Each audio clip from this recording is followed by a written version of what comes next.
দুলাভাইয়ের সাথে মুখ খুলে দেখা করা যাবে কিনা?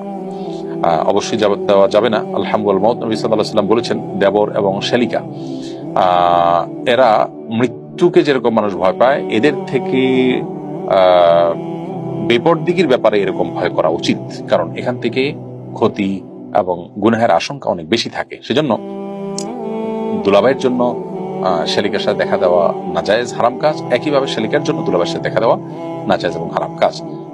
একই কথা ভাবির বেলায় প্রযোজ্য। ভাবি দেবর আর দুলাভাই শালিকা এই উভয়টাই আলহামদুর আওতায় পড়ে, বিধায় এগুলো শুধু হারাম নয়, বরং অন্য 10 জনের সাথে বেপরদা করলে যে গুনাহ হবে, এখানে গুনাহটা বেশি হবে। আমরা মনে করি যে দুলাভাই আমার পরিবারের মানুষ, আমার আত্মীয় মানুষ, তার সাথে দেখা দেওয়া যাবে।